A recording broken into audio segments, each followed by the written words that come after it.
Ah, Owl's beard. Enough with the quail. Soft. Give me the meat and give it to me raw.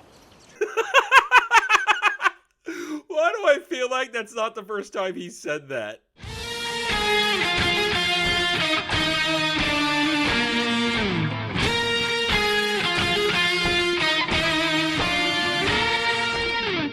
Welcome, my lords and ladies, to another week of the Rings of Power. I am Adam, the Renaissance Nerd. Here we are, Rings of Power, Episode 5. I would call this well, for the most part, I was just kind of waiting for it to be over. Lolling, but there are 2 points in this. 2 points that are just... wow, you're just going to break the lore wide open. This might be one of the most egregious lore-breaking episodes yet. Pushing aside the normal breaking of the lore surrounding Guyladriel, Elendil, everything else, this is so bad. They are literally rewriting Tolkien's history for Middle-earth in this. They're literally rewriting it to suit their hack fan fiction ideas. I shit you not. Either way, it's this episode, it's the continuing the stupid, it's continuing the breaking, the bad acting, the horrible dialogue, and the essential, who is this made for? Because again, this is not made for a fan of Lord of the Rings. You notice the defenses are dwindling for this show. I'll comment about that towards the end of the video. Either way, I feel no reason to pussyfoot around any longer. Let's get started. Back with the Harfoots! Pirates? Like a danger. You know, big folk, wolves, fog, rain, hill trolls, cave trolls, anything that'll kill you. You mean dangerous things like the Harfoots? The Harfoots are arguably the most dangerous thing out there, willing to leave people behind when they are perfectly capable of helping them. The Harfoots are evil. Dirty little hippie evil bastards. Oh, I've been wrong about 2 things in this episode. This is the first one.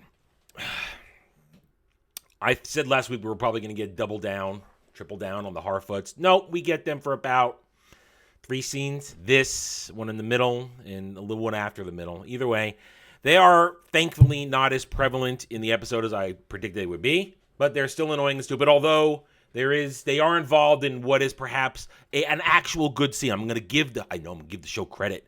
There's a good scene in here that actually gets payoff, and it's payoff from this interaction here. Where do we start? Wizard is sitting on a cliff overlooking the landscape, I guess. Here comes Nori with some food. She's been teaching him to speak. He can understand what she's saying now. He's asking her questions, explain the migration, this and that, and we saw the clip there. She's explaining the dangers of the migration and how all these things are along the way from every point they're going to go to. They have to be careful. And the conversation leads to a point where he asks about what is danger. And we saw that part that I showed. And he thinks for a second that he's dangerous because he killed the fireflies. She tries to explain to him, no, you're good. That was an accident. There you go. It's kind of leading into my proper theory, my proper evidence-backed theory that he is not Sauron. He is but a wizard who cannot control his powers. And he overdid it, and that's what killed the fireflies. Basically, the wizard is trying to figure out that he is a force for good, because clearly his memories, he's still downloading who he was and what he is. It's still, the download is incomplete. Nori gets called back to the group. They have to get ready to move on because they've basically been left behind, although they magically catch up to the rest of the group later. It's time to move along. Now they're ready to go. Hobo Baggins says to Barry Muncher, "Sing us a song for the journey that your mother used to sing." Okay. And we get a very horrible montage as Barry Muncher sings for us of the Brandyfoots crossing the landscape. The map returns for this portion of the episode as we watch them walking who knows how far, how long. Days pass. And we once again remind everybody that they do not understand in this show the concept of the passage of time. Long time seems to have passed here. And remember, everything in this show is linked by the wizard's fall to Earth. It's all linked up. Yeah, it's all linked up. There is no separation. Everything should be happening same time, but a lot of things that should take time seem to magically happen instantly. We've been over this. Montage ends. Everybody seems happy even though they're at the back of the line because Wizard is there to help them. Cut to the Wizard's impact site, and here comes My Name Is What? My Name Is What? Slim Shady, Eminem wannabe, arrives with her other two whammons of smirking power. And that's all we get of them. They arrive, they're smirking. Slim Shady, here's the classic shot we've all seen. Checking out the impact site. That's it. That's all we get. They're done for the episode. Another mystery box. Hooray! Because mystery box storytelling. That's all bad reboot assholes are capable of. Cut. And again, this is how we're doing it today, guys. There's no A, B, C, D, E, F plot. It's just a jumbled mess of shit. I can't break it down. We must simply go through the episode. Cut to Adar looking through the treetops at the sun, gazing upon it. I don't loving or despair. I don't know. This guy's made up. Who knows what his real motivations are? Only these fanfic authors do. Adar, an orc comes up to Adar, says, we're ready, my lord. Adar asks for his arm, and while holding the arm in the sunlight, and we watch it blister and burn, asks the orc, how does it feel? It feels like it's burning. We see it burning. It feels like it's burning. It feels it's on fire. We can see it's burning. We can see it plain as day. How's your arm? It hurts. It's smoking and it's burning. It hurts. And he holds it out there. And he gives this speech about basically, I think, how sooner or later they're going to be able to walk in the day. They won't suffer forever. Whatever. Says summon the legions. Orc runs off. Cut. Back at the watchtower. Baby Mama Bronwyn climbs the stairs to give a speech to her rabble. Because they're rabble. Now, note in this scene, she is going to be proclaiming that they need to fight. They need to have their freedom. They need to not give in to the evil. With Arendir by her side in armor that he, I guess, was in the outpost. Because we know he didn't have armor the previous night when he arrived. There was no armor. He didn't have armor. Maybe there was some left in the outpost. If there is, why isn't anybody else wearing it? I don't know. No, don't think. Just consume. She gives a not-so-rousing speech, which is interrupted by Secret Sauron worshiper, Angry Old Man. Basically says the opposite. We need to bend the knee. We need to go worship because we'll be raised out of the muck. We'll be given our proper station. Half the people go with him. He tries to tempt badass teenage mustache Theo to go with him, but he doesn't want to. He wants to stay with his mom, I guess. We need him to be there because he needs to be. He is the key to everything going on here because he has the key, the sword hilt. We'll come back to that later. And of course, he has to have reconciliation with his dad that he doesn't know is his dad. Even though I bet they're still hiding his ears behind his hair. It shifts a little bit this episode. They're going to be pointed. At least one of them is going to be pointed. I swear to God. Now remember, as I said, Bronwyn gives her not-so-rousing speech that they have to push back. They have to do this. Arendir tries to support her. No one's listening, or only half listen. And again, let's look at this realistically. These people are nobodies. They have no training. They have no skills. They're dirty as hell, although she's pretty damn clean. There's a scene where she's walking up. Man, her boots look clean. Damn, those are nice, clean boots. And she's clean. Everybody else is filthy. That's a comment that's going around through all our reviews. She is clean. She's got to stay clean for the moment when Arendir can hold back no longer. He can hold back no longer. And he will give in to his lust. Oh, it'll be funny when it happens. Scene cut. We're back in Numenor. They're getting ready for war. We see a lot of stuff, people gathering supplies here, there, everywhere. And note, there's a horse being lifted on a crane. Remember that. I'm going to talk about that at the end of the review. Just remember. Okay, there are 5 ships they're loading up with supplies and people. For about 500 people, I believe, was the number given to how many soldiers they're sending. Their mighty army of 500 people. Made up of mostly conscripted recruits, apparently. What we get here now is we get CW bullshit. CW bullshit scene. Fake family problems in the House of Elendil. Isildur wants to go. Apparently, he was rejected from the volunteer conscription. He was rejected. Why? Well, as he goes to beg his father to be put on the roster, Daddy says no, because you're aimless, you're listless, you have no purpose. All these other people who are signing up out there, they have committed to things, and you, my son, have committed to nothing because you did not want to be a part of Numenorian Coast Guard. Because to you, the sea wasn't right. He didn't say that. Somebody says the sea is right later with no real possible meaning to this moment, but it's stupid. The sea is always right until it isn't. Until you're on land where the sea has no sway.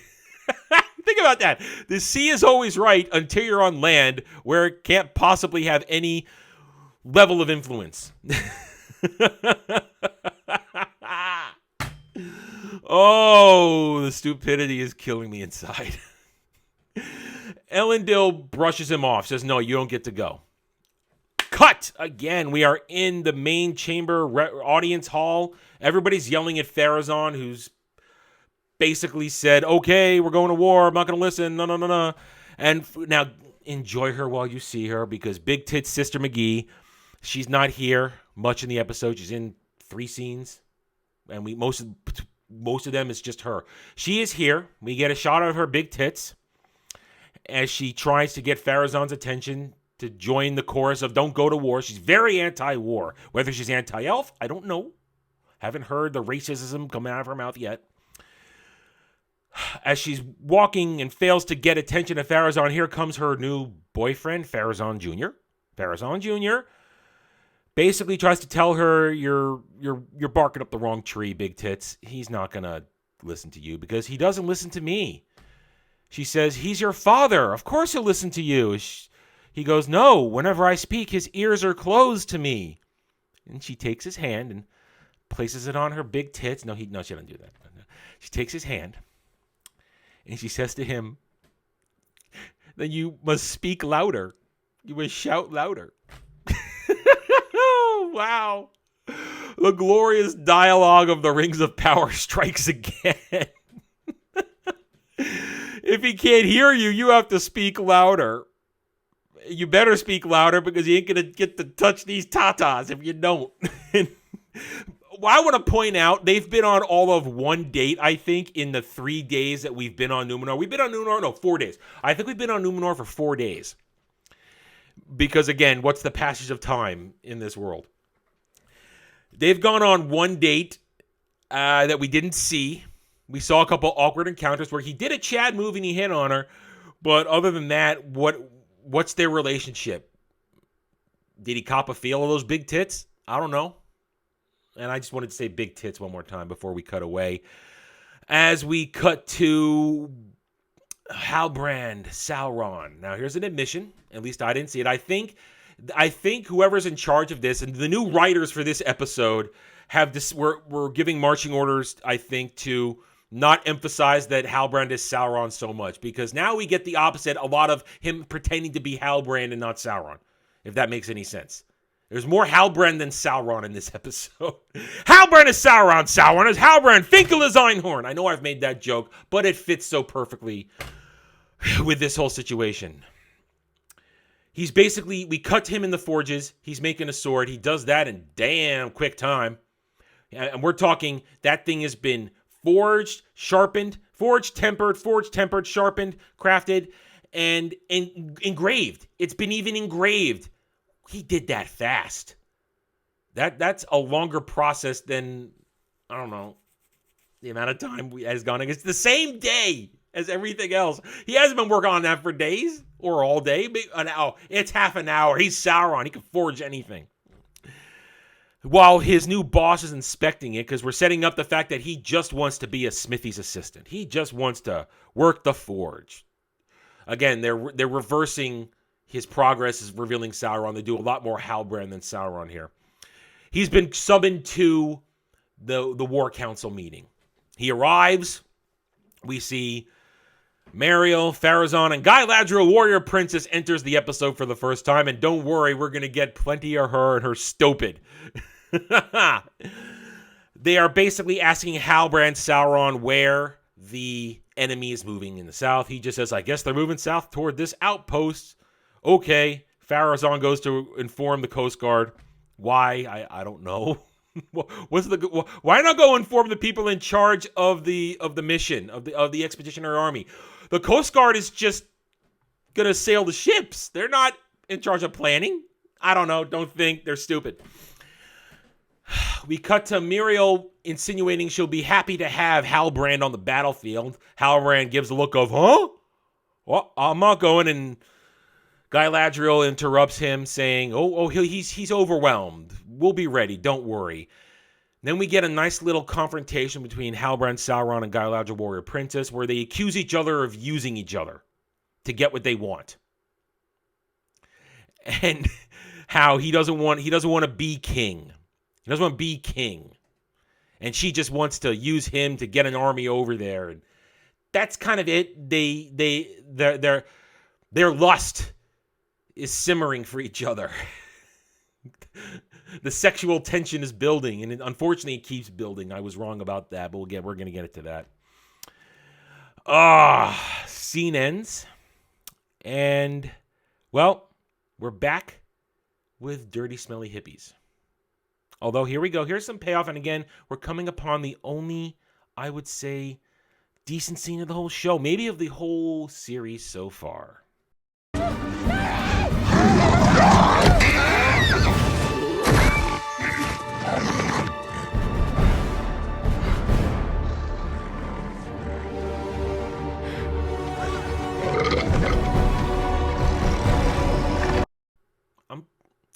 I'm willing to be fair when it's applicable. It's a good scene. It's a scene that involved a payoff that actually meant something, a payoff for a character that we can actually, for a moment, kind of feel something for. But we'll get to that, because let's get to the build-up. The Brandyfoots have caught up to the rest of Dirty Hippie Pack, because Nori and Barry Muncher have time to find wolf tracks, and then they need to go off and warn everybody. Meanwhile, Lenny Henry, and I assume that that's his dirty wife in this show, she's complaining that the wizard and the Brandyfoots are evil. They're the reason there's no successful foraging happening. Let's forget and she chastises him for not banishing them on the spot. These people are evil. They are the evils. Harfoots are evil. They must be smited. Smited. Yeah. Either way, she goes off to collect more mushrooms and scavenge, and Dirty Wife is... Nori and Barry Muncher come on Dirty Wife, trying to warn her that the wolves are coming, but the wolves are already there. Chase scene ensues, and here you go. They're cornered, as you saw in that clip, and right as the wolf's about to get on them, boom! Wizard shows up, manly move, grabs it out of midair, tosses it aside. He's ready for action. He's making sure they're safe. He's ready for action because, here it is, payoff. He wants to do good. He does not want to be danger. He wants to do good. Okay, you have my attention in a very well laid out scene. A good build-up, and it's a hero moment. I got that feeling that I get in my chest and in my head, kind of behind my nose. I can't really explain it, but I get this feeling when a hero moment happens, and I'm invested in the moment when it's got me. That's how I know it's got me. Throws the wolf aside. The music actually works for once in this show. The music works. Ready to go. The wolves are charging. Wizard raises his hand and slams it into the ground, unleashing a shockwave of power that sends the wolves tumbling. Wolves, being beasts that they are, know they're licked, and they scamper away. They're gone. Day is won. Hero moment over. And was good. Too bad later on it's going to be ruined because Nori's a dumb bitch. Either way, there you go. A broken clock is right twice a day. They were bound to get a good scene eventually in this show, and there it was. This scene is good because the Wizard, I don't hate the Wizard. I'll be honest, at this point, I do not hate the Wizard. Do I think he's being improperly portrayed? Yes, but I don't hate him. He did good. You can see that he wants to do good, and his action to save them is outstanding. Now, problem is here, he's hurt himself. You see right there, he's hurt his arm. The action, because he's a wizard without a staff, I guess unleashing the magics through his body will cause damage. The Brandyfoot, Nori, Barry Muncher, and Stinky Old Lady, they're very happy, and he kind of wanders away to lick his wounds. Scene change. Oh, boy. Oh, boy. I knew this was coming because I saw a screen cap a day ago talking about this clip was going to happen. I don't like being spoiled like that. I would have rather been surprised, but either way. Oh, Guyladriel, warrior princess, the baddest girl in the land.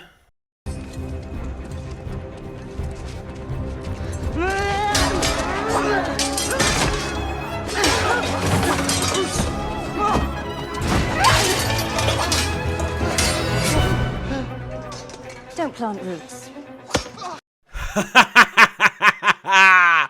Oh, wow.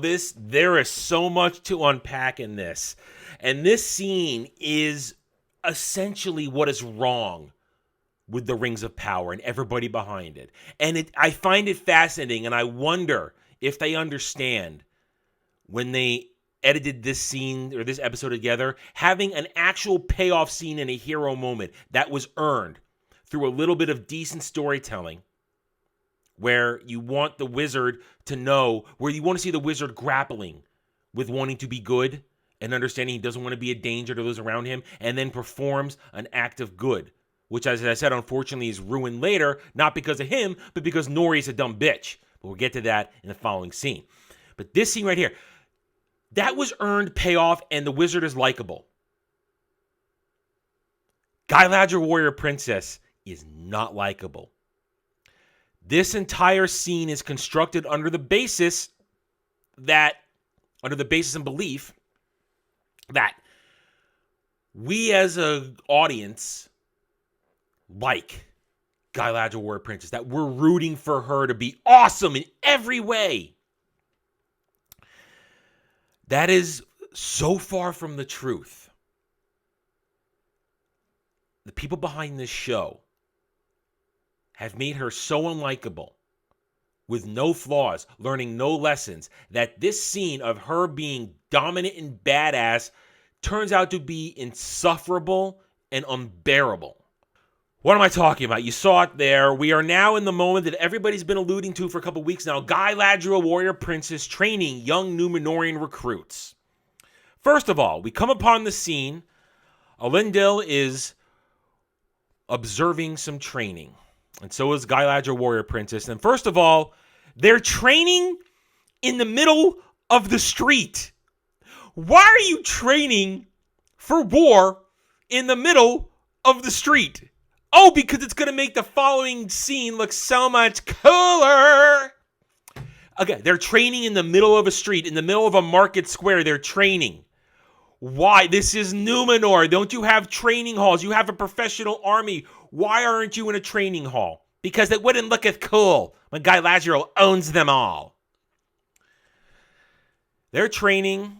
They're not doing very well, according to Guyladriel. She's telling Elendil they're hopeless right now. They don't know what it's like to face a real opponent. And he basically turns to her and says, "Well, would you like to take over, my lady?" Elendil bending the knee again. Elendil continuing to be done dirty. Why not have Elendil train them? No. The elf will train them. Guyladriel takes a sword, and Elendil poses a competition to the 4 recruits, 3 dudes, 1 whammons. Both of them Isildur's friends, his buddies, whoever can land a hit on Guyladriel Warrior Princess will be promoted to lieutenant. That's lieutenant here in America. They'll be promoted to lieutenant. Let the fight begin. You saw a clip of it. That's halfway through. It begins where she's got one sword. She's dancing around. First of all, if she was going to take this seriously, tie your goddamn hair back. Tie your hair back. Long hair, that kind of long hair in any sort of fight, flowing like that, it's an open for an attack. A competent opponent can grab a handful of your hair flying around and pull it and throw you off balance, probably into a kill shot.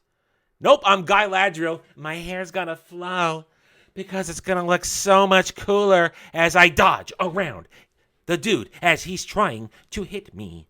The whamming smirk is ever present as she dodges around, and they all try to attack her, and she's swinging around.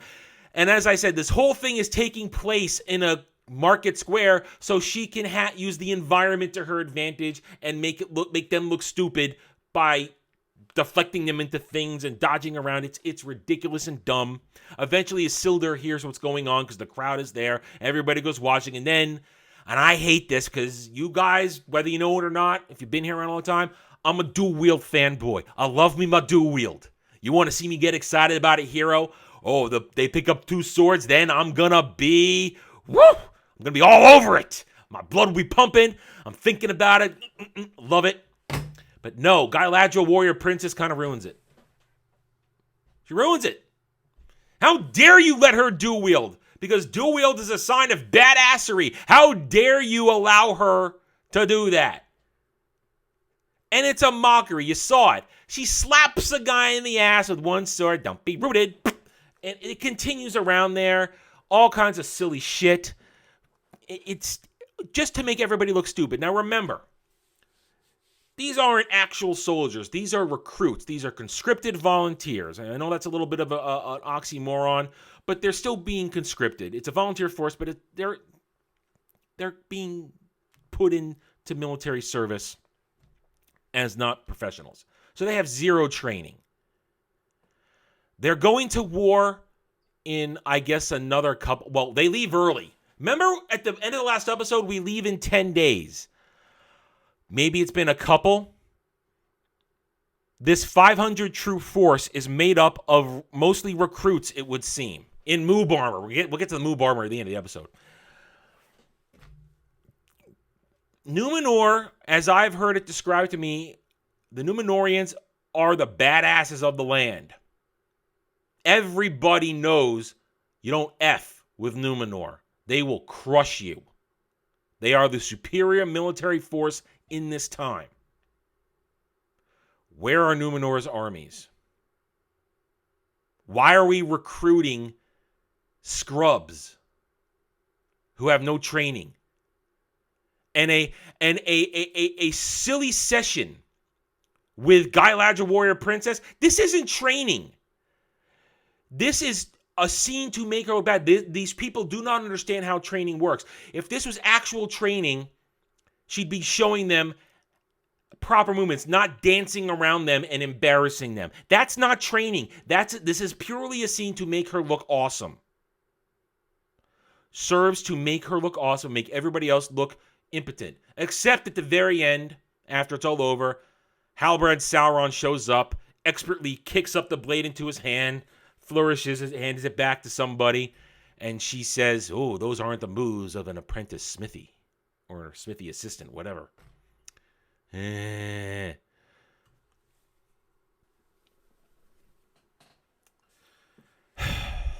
Because Isildur's friend scored a hit, he is now lieutenant. Congratulations, lieutenant. Oh, cut to Pharazôn mulling over some maps. Here comes Pharazôn Jr., I guess motivated by the need to cop a feel of Big Tits Sister McGee. Tries to shout louder so his father can hear him. questioning his father, why are you doing this? Since when have you ever promoted Numenor bending the knee to the elves? And Darazon then quickly does a face turn, makes sure everybody leaves, quickly makes his son know that you're dumb. I'm scheming 5 steps ahead of you, because when we have inserted Halbrand as a puppet king, tribute and trade and all kinds of good things will flow into Numenor. We will grow power, and we'll make ourselves more powerful than the elves. In a sense, in the lore, military-wise, they already are more powerful, but let's forget that part. That's it. Little boy, little junior learns a lesson, but he learns the wrong lesson. His father says, we are not going to stop this. We are going to go to war because it's going to benefit Numenor in the end. You're too young and stupid to realize this. Pointless scene follows of Muriel visiting her father in the tower. He's upset that they're going. She tries to say, Father, this is what you always wished. We're realigning ourselves with the elves. No, if you go, there's going to be danger. He'll destroy us all. You're going to... No, it'll be bad. Muriel looked concerned. Scene over. Woo. Okay, remember when I said that Nori was going to ruin the well set up and well played out and paid off wizard being a hero moment? Yeah, Nori's going to ruin it. We now go back to dirty little hippies. Dirty little hippie land. Nori comes up on Wizard going, oh, here you are. You're so awesome. Everybody loves you now. It's so great. They're excited to have you here. La, la, la, la, la. What is the Wizard doing? He's not paying attention. You can hear him mumbling to himself in language of magic, I guess. He's got his arm submersed in some water, his injured arm. Nori realizes he's not paying attention to her, not hearing her, and she watches as the water starts to freeze over and frost starts to creep up the dude's arm. Audience, I think we're all smart enough to realize, okay, he's healing himself. Great. What does Nori do? What would you do if he's not paying attention to her? Would you grab the frosty part of the arm to get his attention? Or would you just shake his shoulder that isn't being affected by the spell? I know what I would do. Honestly, I would stand there and wait. I would not touch him. But Nori's a dumb, stupid bitch. What does Nori do? She grabs the frosted arm, and the frost overtakes her hand. Apparently, it's painful. She can't get it off. She keeps yelling, stop, stop. Wizard can't hear. Wizard's caught up in his spell, healing himself, which he was perfectly fine doing until dumb, stupid little bitch grabs his arm. Spell ends. She yanks it off. Woo! Goes falling over, tumbles around where her skirt flies up over her head. Look of panic in her eyes now. He comes over. She's afraid of him and runs away.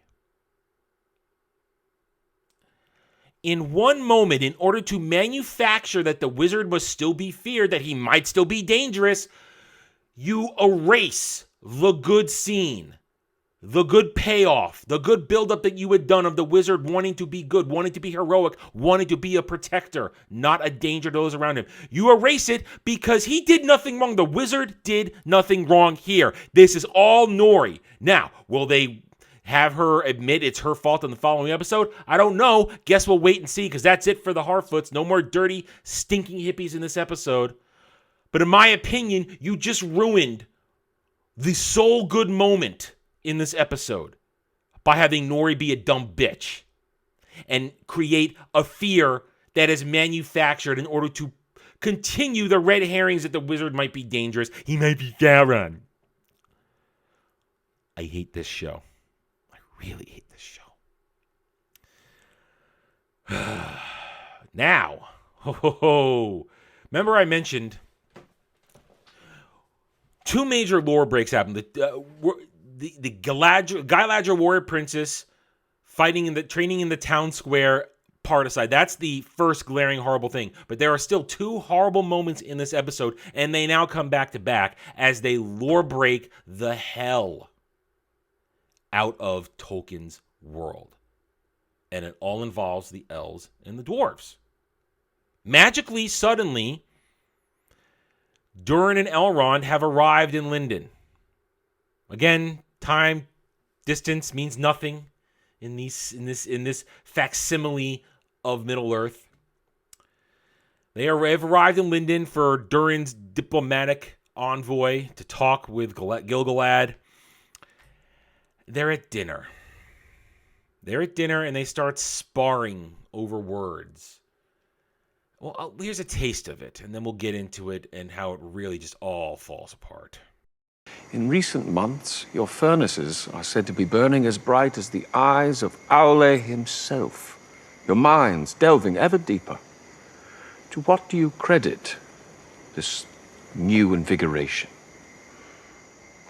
I might task the same of Lyndon. Political intrigue! Oh, we need political intrigue in everything because that shows things are adult. Oh, I only take things seriously when there's political intrigue. Take political intrigue, shove it in your ear, and shit it out your mouth. All right? Sick and tired of all this political intrigue crap that people seem obsessed over and need it to qualify something. Why don't you tell a good story first and let the political intrigue or maybe just interesting moments evolve from it instead of stooping it in there because that's what everybody says they want. I want political intrigue. They're all lying to each other. That's the bottom line. Busy, oh, why are you doing this? Oh, I'm doing that. Why are you doing this? Are you really mining Mithril without saying the word Mithril to elude? Oh, what are you doing in Khazad-dûm? Oh, well, what are you doing with this fabulous stone table that's of our rarest stone that we use for venerable things? It's a flat-out lie we learn later from Durin, but for the moment, it deflects the situation, and Gil-galad is tamed and pulls back. Cut. Post-dinner. Here's where the shit hits the fan. Elrond is summoned by Gil-galad. Gil-galad starts to question his loyalty. Asks him basically point blank, do you know about the Mithril? Elrond tries to deflect, claiming he has oaths that he's made. Doesn't break. Oaths are important to him. I thought we learned earlier in episodes he can't lie to people. Whatever. I hate this show. I hate it because this is what happens now.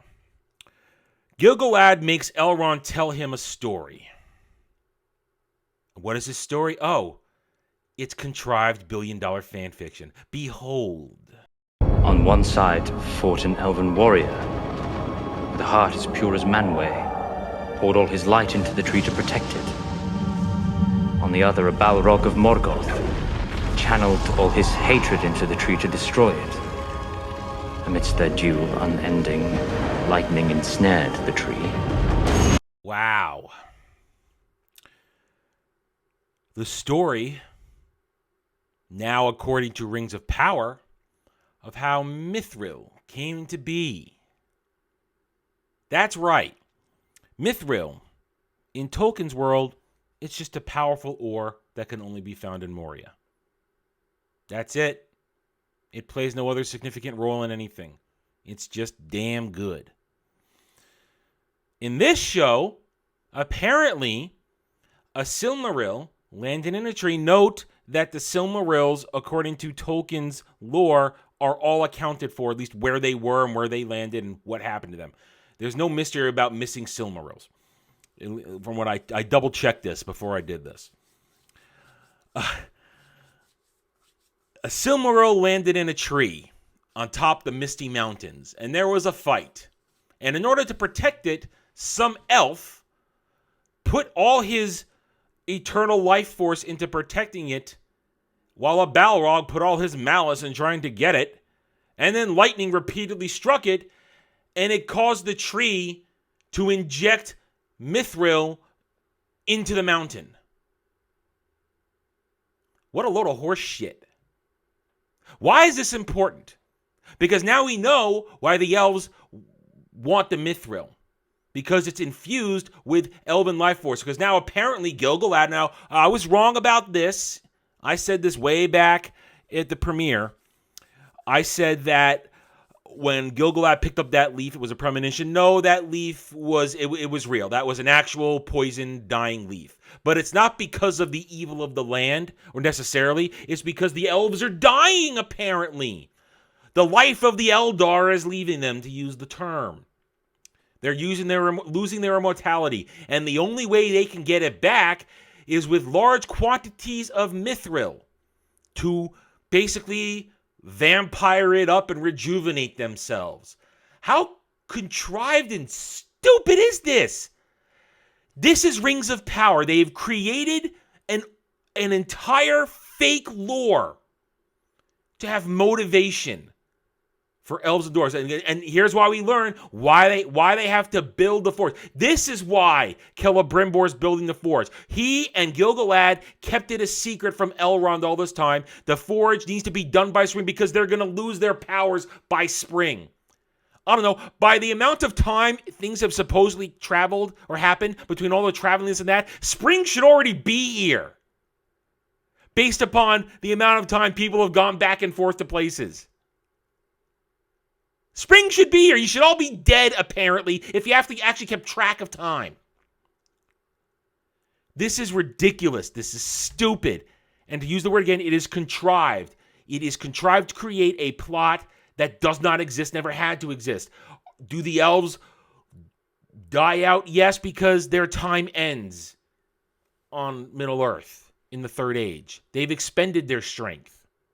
They have to return to Valinor. This is so ludicrous and stupid. Back-to-back lore breaking. The creation of mithril and that the elves are dying and need mithril to rejuvenate themselves.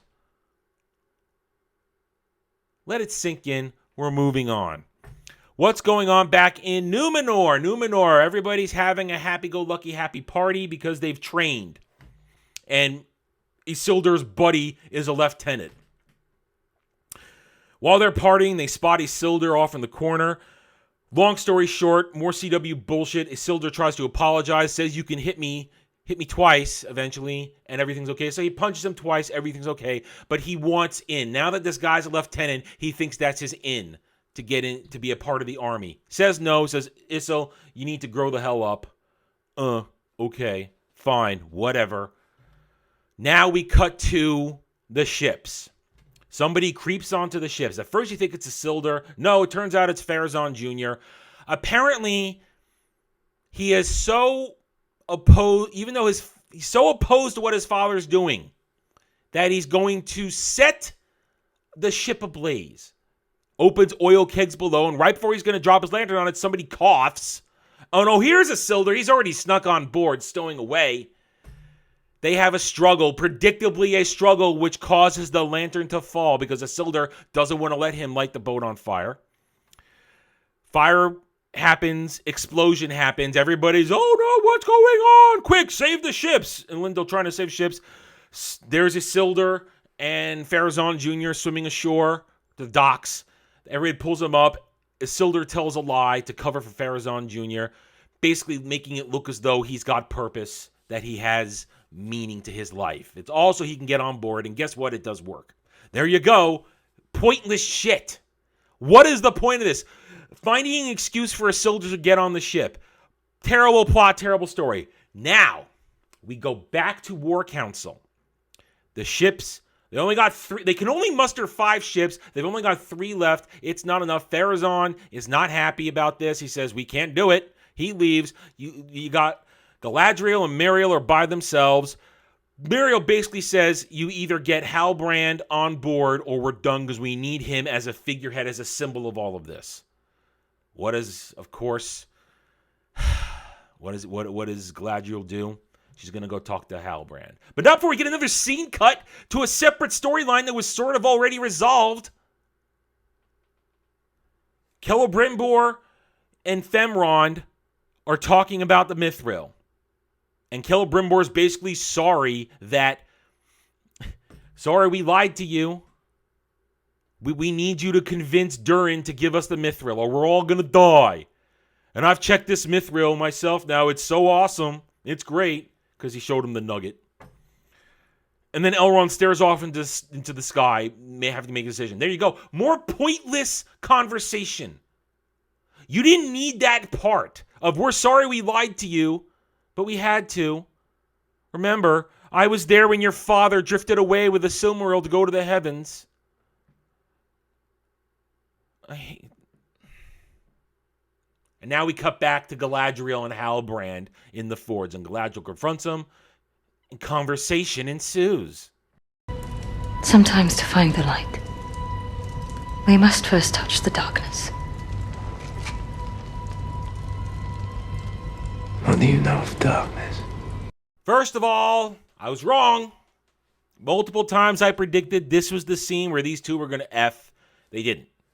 The sexual tension is still there, but they didn't F. Well, we still got 3 episodes to go. 4, 3, 6, 7, 8. Yeah, ends at 8. Still got 3 episodes to go. There could still be some effing. And I want it to happen.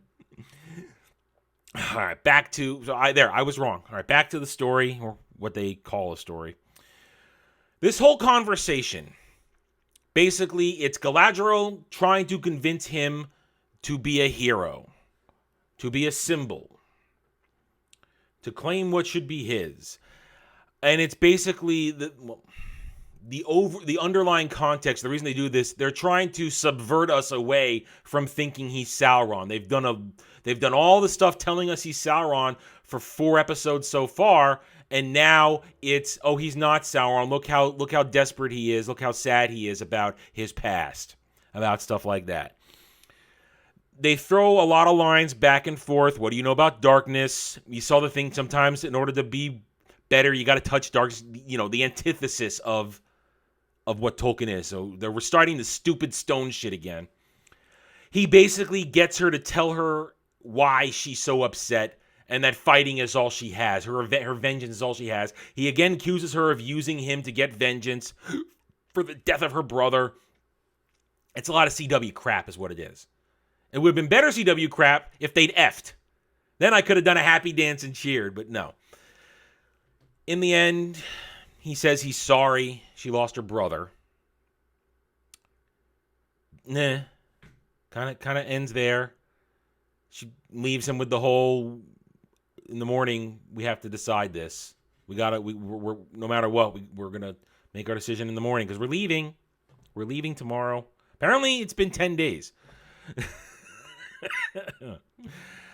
Final stretch, guys. Final stretch. Where are we? Okay.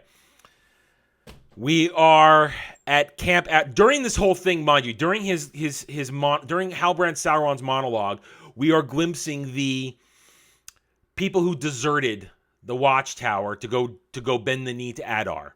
They arrive at Adar at their old village where Adar and the orcs have set up camp. They are ready to accept. They all bend the knee. You have Sauron worshiper Guy proclaiming, I'm so happy you're here, this and that. I'm ready to be your loyal servant, Sauron. Well, that kind of ticks Adar off. He tosses him to the ground, about to kick his ass. Then he pulls Racist in Training over. And Racist in Training, remember I reminded you he was going to be here.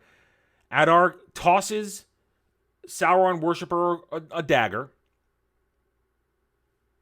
Tells him, loyalty is born through blood. Looks like old man worshippers got to kill Racist in Training. And it alludes to the fact that he does. I go, no! As we cut away. Back to the Watchtower for some reason. It's been so long since we were here, since the beginning of the episode. We might as well check in, see what baby mama Bronwyn, Arendir, and Theo are doing. Theo's busy practicing his archery. Not doing a very good job. Overcomes his daddy, who he doesn't know is his daddy yet. Gives him an inspiring speech about, you could have gone with them. You're here. You're brave. Took me hundreds of years to find the bravery you've shown in just 14.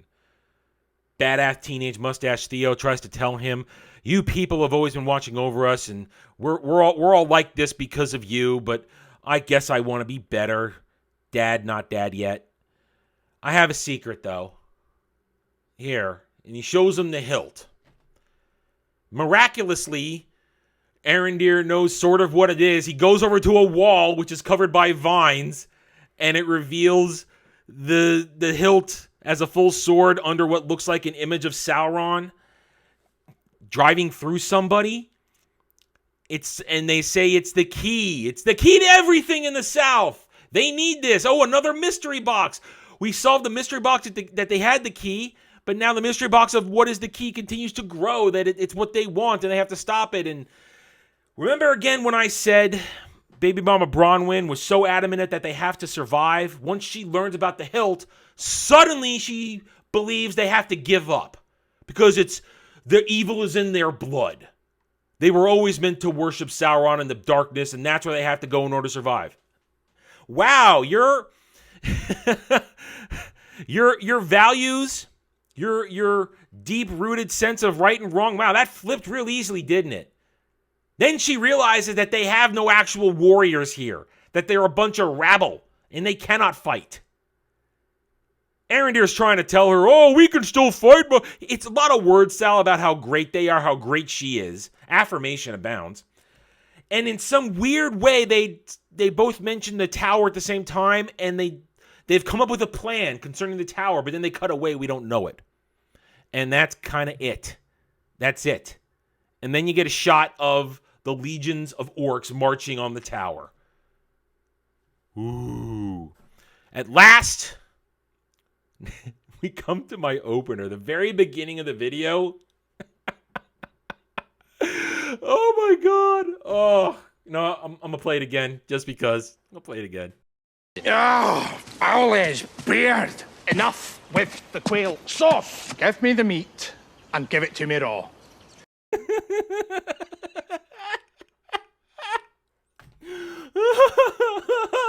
it to me the meat. Give it to me raw, baby. Yeah, baby. What can I say? Oh, baby. Yeah, honey. Give it to him raw. Oh. Doran reveals that this is where he reveals the table story, the stone story was a lie. Elrond reveals they need the mithril to save themselves. And Durin likes the idea that only he can save the elves. They joke around, and that's it.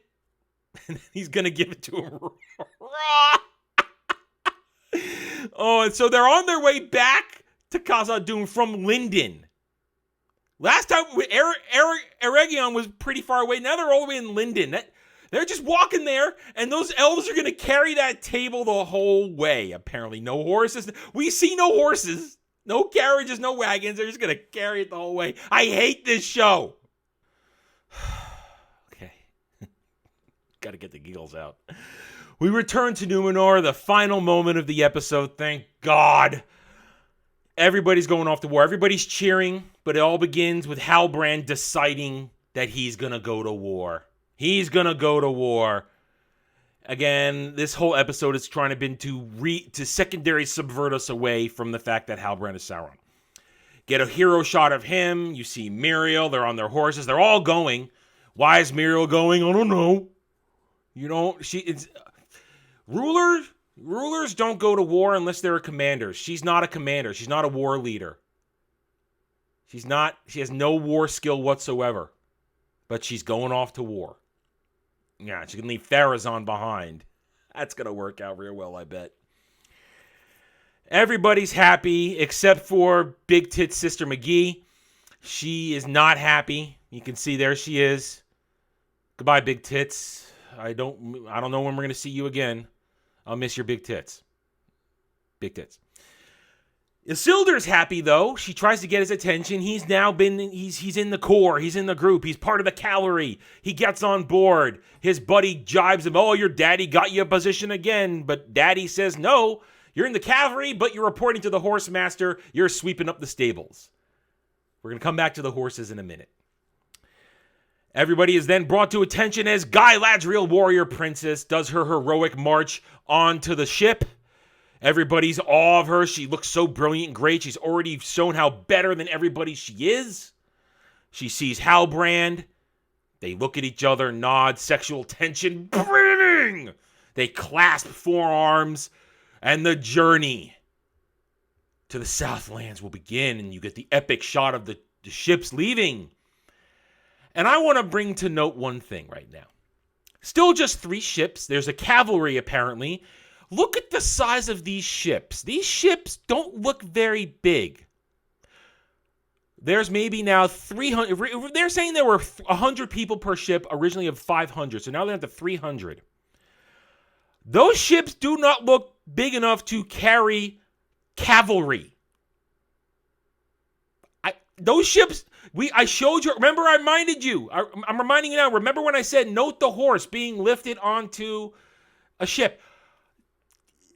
These ships do not look like they could hold enough horses for an actual legitimate cavalry. Because then where are the hundreds of people and hundreds of soldiers in addition to the Numenorian Coast Guard who are steering the ship? Where? It doesn't make any sense. Logistically speaking, I don't see how it works. Then again, don't think, just consume. We're done. Soldier! Report to the horsemaster. Thought I was in cavalry. You are. Stable sweep. And there we go. Another week done. What have we learned? This show continues to spiral out of control. It's terrible. It's horrible. The lore breaking reached new levels where they are literally rewriting Tolkien now. They are altering existing things to create false history. I mean, yeah, they've altered character stuff, but now they're changing things surrounding the Silmarils. Silmarils, whatever. They're changing that. They changed the origin of Mithril. They're changing the origins of what's going on with the elves. It's bad. And on top of that, you've got Guyladriel, Warrior Princess, being the bestest Evar in everything. You've got people behaving stupidly. The continued bad dialogue, the repeating of obvious shit over and over again. And you had one good moment. You made us like the wizard. Gave him a good payoff to an inside the episode plot that worked for him.